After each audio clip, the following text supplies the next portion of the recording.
Hello, and welcome back to another great episode of The Train Station. As always, I am your host, A-Train, and today I'm going to be doing things just a little bit differently. I have no co-host with me today, I have no special guests, it's just me, so bear with me for the time being.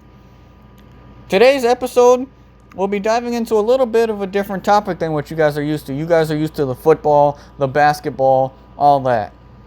I'm going to be talking about the English Premier League season, which is the top soccer league, as we call it here in America, in England.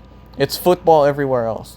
I'm going to be going over the season as a whole and giving my thoughts heading into next season, which starts fairly quickly in September. The season is usually 38 games long, but this year even though it was 38 games, it felt much, much longer, and that was due to the delay for many months due to the coronavirus pandemic, but we finally made it to the end. And like I said, the delay definitely made the 38 game season feel much, much longer than it needed to be. But the good news, which I'll get into later, is we only get about a month without Premier League soccer before it's back. But like I said, I'll get back into that later. And so after the 38 games, for the first time in the 30 years that they have been in the Premier League, Liverpool can finally say one thing, and that is that they are Premier League champions. Not only are they champions, but they won the league by a wide margin. They won the league with 99 total points, finishing the season with 32 wins, 3 draws, and just 3 losses. And this is significant because the team in second place, Manchester City, finished 18 points behind them with 81 points. That's a huge gap. But the gap is even bigger between 1, 2, and then 3 and 4, as 3 and 4 finished Manchester United and Chelsea, respectively. They both finished the season with 66 points. That's 33 points behind champion Liverpool. That's a big difference considering that there's 20 total teams in the league. Now, in England, what many of us don't know is they have a regulation system. So basically, for those that don't know what that is, I'll explain. There are so many teams that they have a regulation system, which is basically it's a season-long playoff. So like how in the MLS we have, teams they play and then there's seeding. NBA, there's 1 through 16.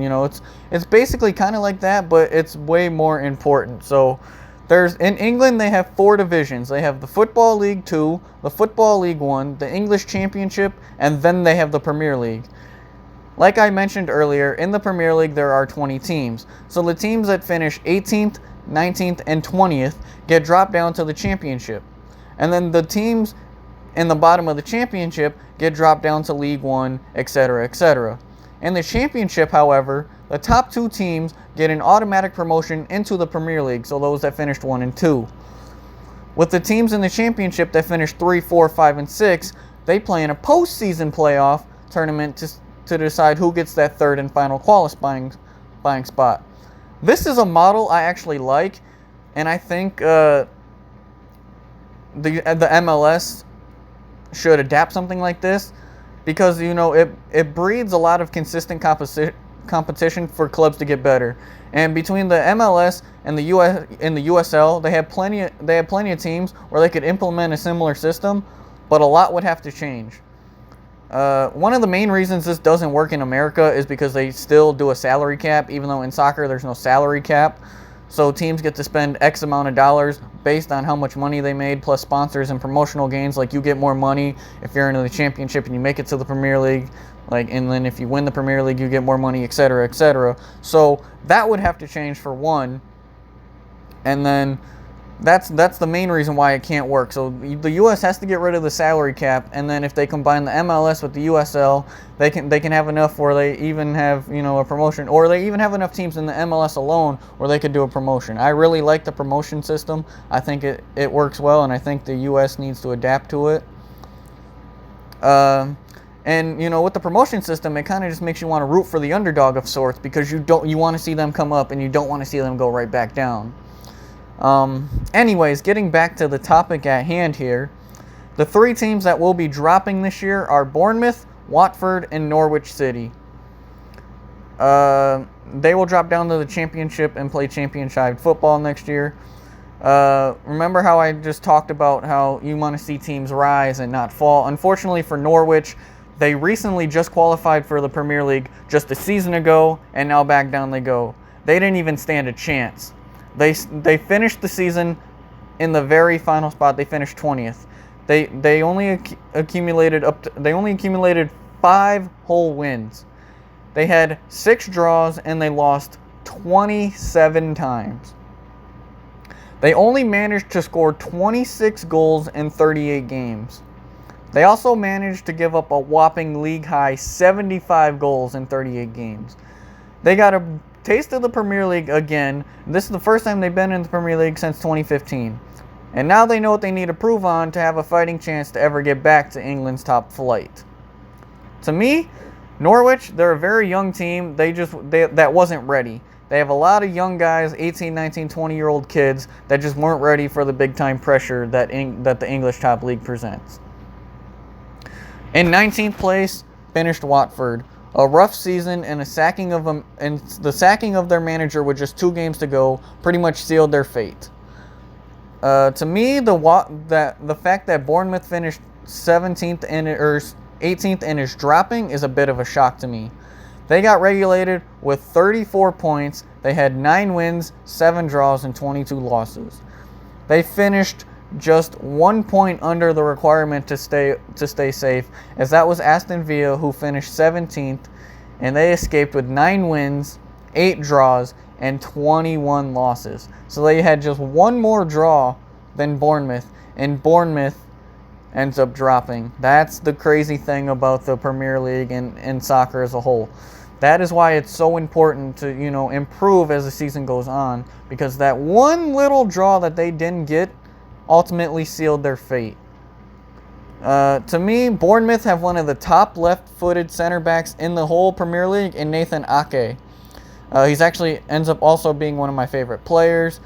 Expect him to get many offers from top clubs, as he should sell cheap because of the regulation rules and him going down. He's not going to want to play championship football. He's good enough to be in the Premier League, so expect teams like Man U, Manchester City, and all them to be targeting guys like him.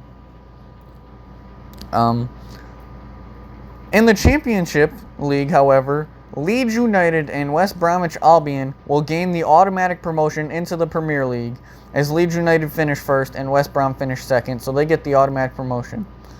The teams that are fighting for that third spot are Brentford, Fulham, Cardiff City, and Swansea City. They're all battling it out for the final spot. In my opinion, I personally think it'll go to Fulham, and as they'll gain promotion back. And much like Norwich, last year they were actually in the Premier League, and they spent a whole ton of money, but it just didn't work out. So they ended up dropping back to Championship, and now they're playing for a playoff spot to get back to the Premier League.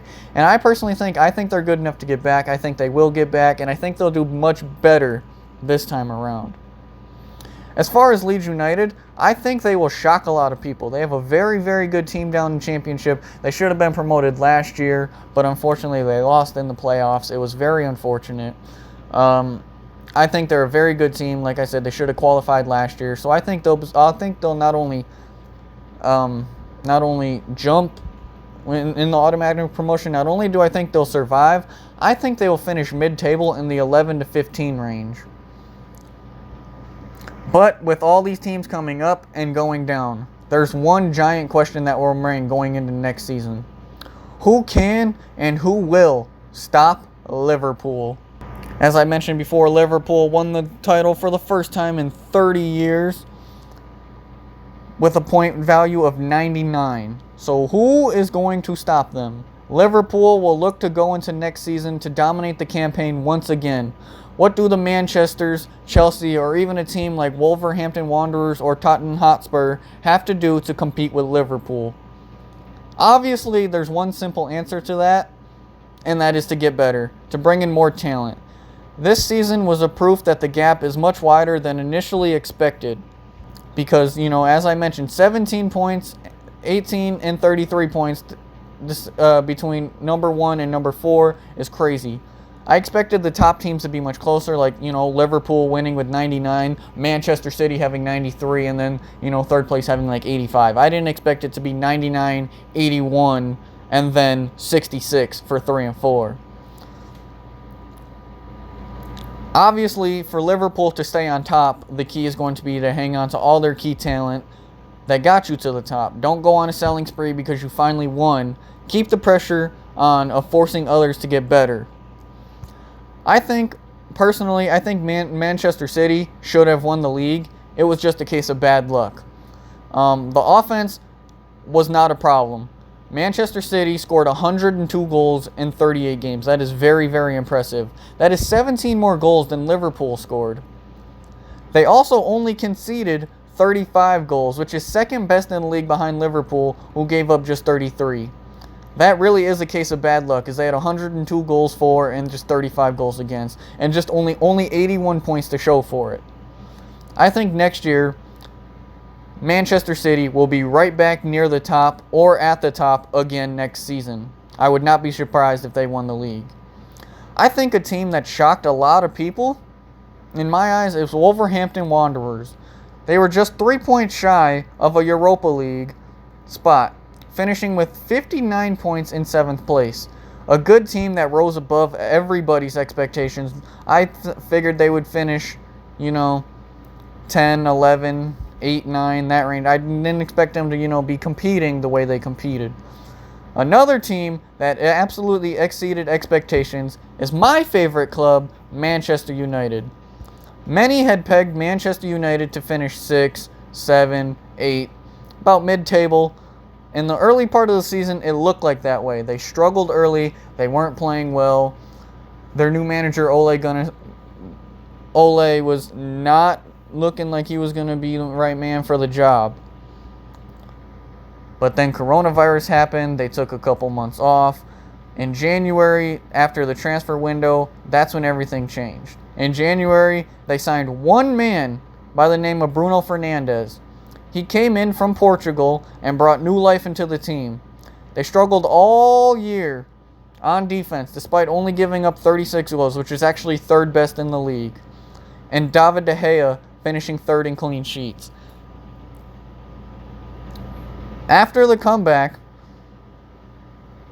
after the restart, they were one of the hottest teams in the Premier League. They didn't lose a single game coming back. They either won or they drew. They lost in the English League Cup, but that's not the Premier League, so it didn't actually count as a loss in the Premier League. So in the Premier League, after the reset, they were one of the hottest teams coming. They were the hottest team coming back, and now they can build on that for next season. However, they have a lot of work to do to close the gap on their rivals, Manchester City, and their rival Liverpool, as they finished third at 66 points.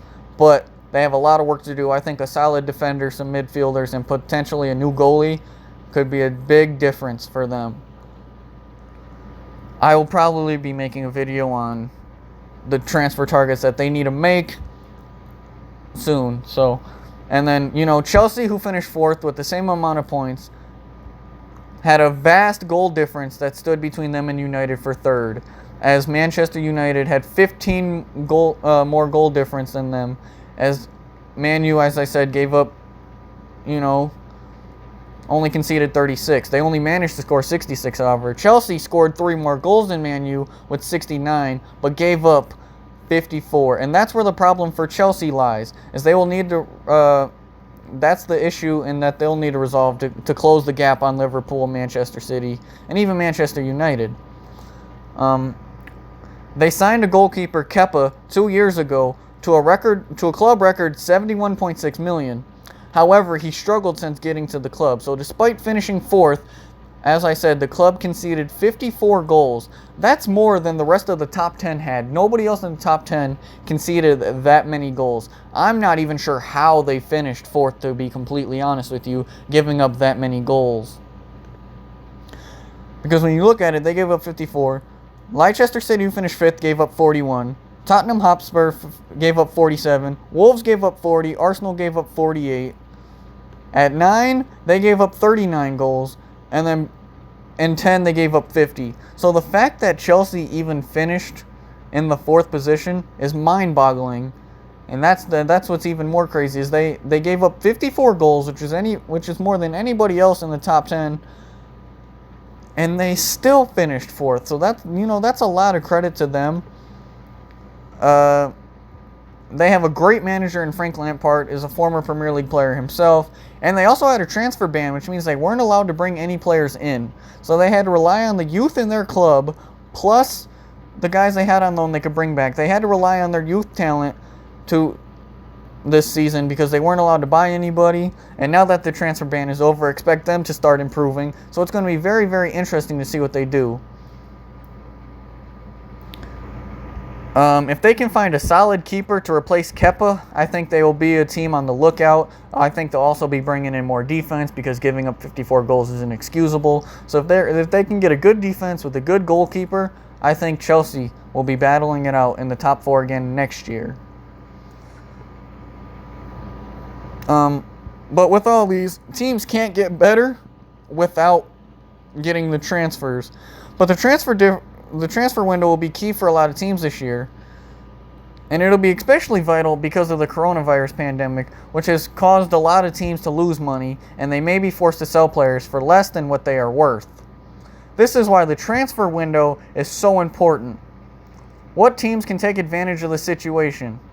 What teams are going to be able to sell their guys for what they think is the value of them without having to lower their value? A lot of this is going to depend on the amount of money they make from making Champions League and all that. Manchester City's already felt the effects of the coronavirus pandemic in selling a player, as when they sold their young winger Leroy Sané to the German side FC Bayern Munich for just 54 million.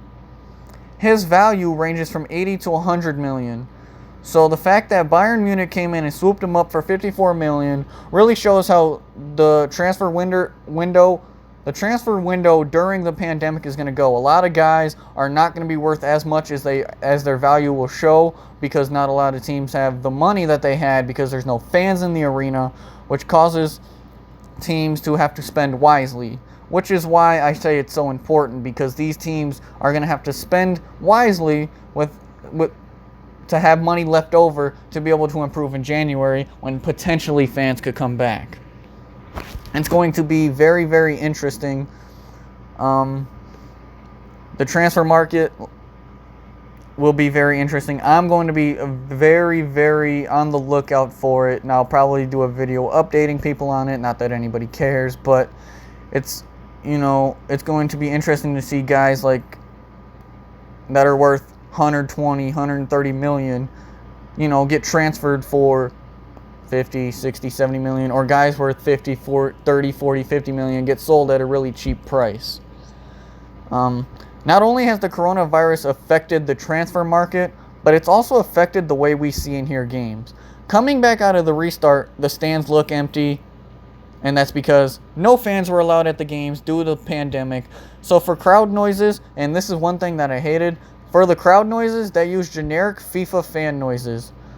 And to me, I didn't like that. I didn't like that they used FIFA noises because it didn't seem genuine and generic. It just felt forced. The ball goes out of bounds, they played a button that had fans boo. That didn't sound natural to me. It kind of ruined the game and the way I watched it. It just kind of ruined the game for me. So I would have rather just watched the games with no sound and just heard the announcers by themselves, because the announcers at least have excitement in their voice and bring an extra element to the game that the FIFA noises didn't need. Even with the FIFA noises, we still got the announcers, but I would have just preferred the announcers by themselves, as they know what they are talking about and they can bring an element that the FIFA fan noises cannot. Again, it didn't feel natural to me.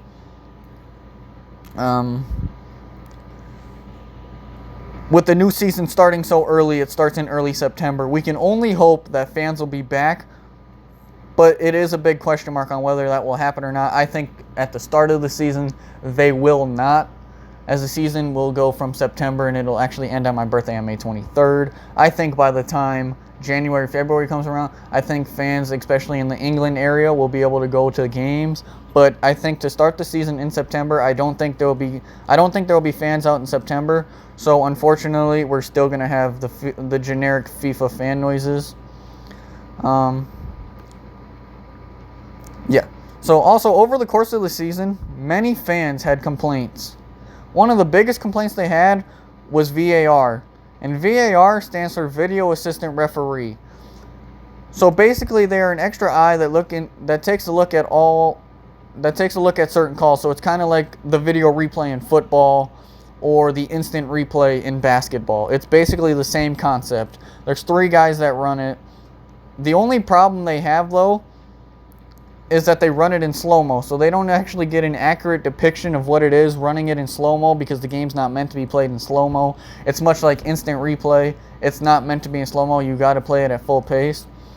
And fans have had a problem with this because they think by playing it in slow-mo that it's not fair, and it rules in favor of the bigger clubs like a Liverpool, a Manchester United, Manchester City, Chelsea, the bigger clubs, and not teams like Wolves and the smaller clubs that are just gaining promotion and trying to get their feet wet in the Premier League. They don't think it's fair to them. I've watched plenty of Premier League games this year, not just Manchester United, and I think a lot of that has to do because of the situation, and there's not a lot of sports going on right now. So I've been watching I watched a crap ton of Premier League games, and this year I can honestly say that VAR had massively bailed teams out. There were a lot of offsides that weren't actually offsides. They were off by maybe, like a pebble, and they called it offsides. Most of the time you're going to get away with that. It's not going to be offsides. Not just offsides. It was a huge problem with penalties too. There was a lot of iffy calls that whether or not it should have been a penalty. One team that benefited from VAR is my club, Manchester United. They had a season-high 14 penalties, many of which, when I watched the game, I'm like, I don't know if that was a penalty. But they benefited from it. And, there's other clubs where it's like, wow, that wasn't a penalty. That probably should have been. So, in a way, I think I 100% agree that VAR does, in fact, favor the big clubs. But that's just what happens in sports. That's a conversation for a different day. All big clubs, all fan favorite clubs will get the calls. It happens in pro sports. That's the world we live in now.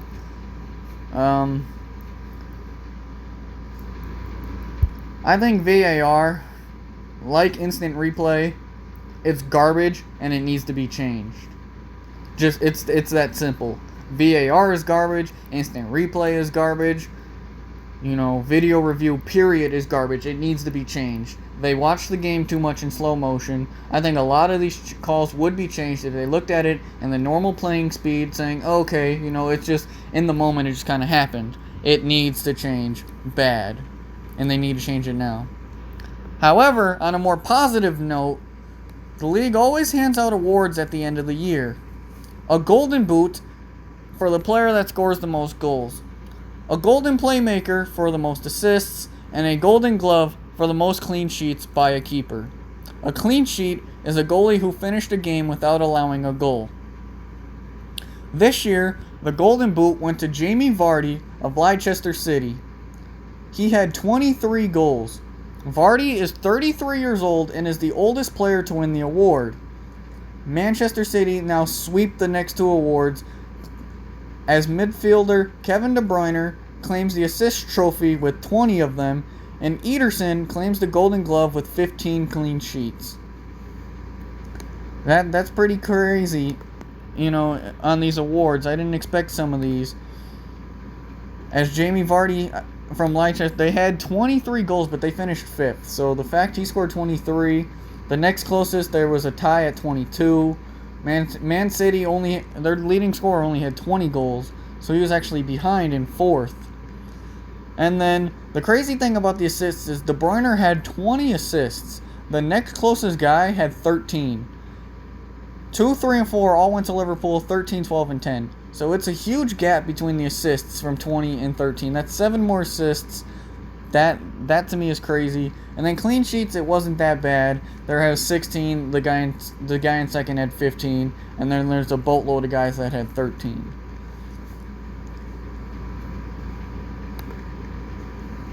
And then Jamie Vardy winning at 33 is pretty impressive, as that's kind of an old age to win, as you can see, as he's the oldest player to win the award. It was one of the wackiest and wildest Premier League seasons in a long time.